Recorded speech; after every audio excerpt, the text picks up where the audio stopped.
Deceased Hope at World's End issue 13 finds Lex Luthor telling the gathered heroes of the coming threat that is Black Adam and his army. Cyborg knows the virus has weakened their defenses and it's now coming for their heart, meaning the army will be there before sunrise. Lex says that tomorrow they'll work together to destroy Black Adam and destroy his armies with bombs. Superman says they're not blowing up 1 million people, and Lex agrees, saying they aren't people, but Clark doesn't know that, knowing that they could be saved. Lex knows that they can't, as does Cyborg, so Superman has been defending corpses. The hero refuses to budge on the situation, and because of it, Lex knows people will die. He takes his leave, wondering how someone with so much power can be so weak. Jimmy follows after him, saying that Superman is his best friend and Lex has spent much time trying to hurt him. Lex angrily says that Superman is no man, and Jimmy knows that, but it must drive Lex crazy that he's much more human than him. Lex is confused, so Jimmy says that Superman seems so alien to Lex since he spent his entire life lying and cheating to gain power, whereas Superman has all this power and he chose to be a real reporter, and every moment of his life where he wasn't selflessly saving others, he spent it telling the truth. Lex wants to know what the boy's point is, so Jimmy says that Lex is supposed to be the smartest man in the world, and it's time he proved it by thinking of a way to win this battle without killing 1 million people. Leaving, Jimmy suggests Lex finds time, giving the man an idea. So he goes to find Kid Flash, who would rather be helping out survivors. Lex says that if the boy doesn't help him,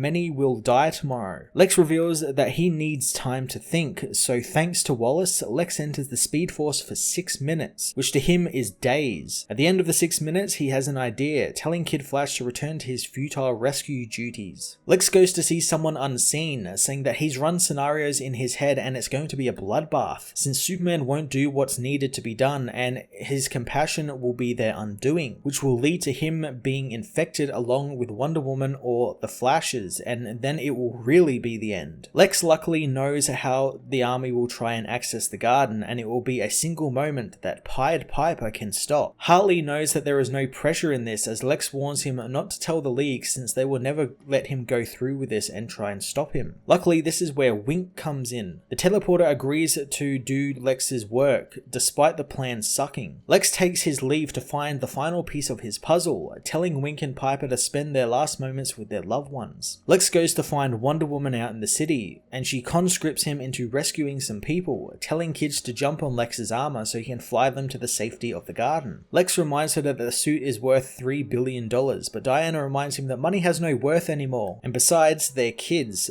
so what can they really do to an armor that was made to stop Superman? Lex isn't worried about that, only worried that they will make his suit sticky. Lex and Wonder Woman ferry the people back to the garden, where Lex tells Diana how to beat Black Adam, but he requires something from her. Going outside, Lex tells Wonder Woman of his plan, and this is the way to do things. Diana knows it is, told by Lex that she will need to do what Superman can't and end Black Adam once and for all and stay out of his way while he deals with the army. Diana knows that many people will die, but Lex says only 2 sacrifices will be needed to save the human race, refusing to tell the hero who the people are. Wink and Pied Piper meanwhile go and meet with their respective partners, with Wink telling the heir that the impending doom is pretty distracting, not revealing what is actually going to happen to her tomorrow. Harley meanwhile tells David Singh that he's fine, but the police director knows he's not, asking if he thinks they can win. Harley knows they will win, as the heir reminds Wink that what happens tomorrow happens to them all, as Wink says that she doesn't want to waste time sleeping tonight. David tells Hartley to get some rest, but the man knows that he'll sleep after tomorrow. Jimmy meanwhile processes some of his photos, telling someone unseen that he doesn't know why he's documenting this, but it feels like he should, and he wants the heroes to be remembered for their sacrifice. He knows he's not going to forget what he was saved from thanks to the reminder he now has, but he wants everyone to remember the heroes who fought for the living after tomorrow, since tomorrow could be their last day. Superman isn't so sure, telling his friend to have a little hope. Jimmy asks his friend if he thinks the plan worked, and Clark says he does, since it sounds like Jimmy played Luthor perfectly. Deceased Hope at World's End issue 13 sets the stage for the series ending as our heroes get ready for war. I enjoyed focusing on Lex Luthor this issue and him trying to prove that he's the smartest man in the world by coming up with a yet to be revealed idea to stop Black Adam and his undead army. The use of Kid Flash and the Speed Force to give Lex some time to think and plan was a lot of fun, and utilizing both Wink and Pied Piper, who seemingly seem to be sacrificed sacrificing themselves in order to stop the army is pretty cool. The reveal at the end with Jimmy being the one who kind of played Lex into doing Superman's bidding was quite fun, and I'm looking forward to seeing what Tom Taylor has in store for us in the final issue of this tie-in series. I'm going to give this issue a 9 out of 10.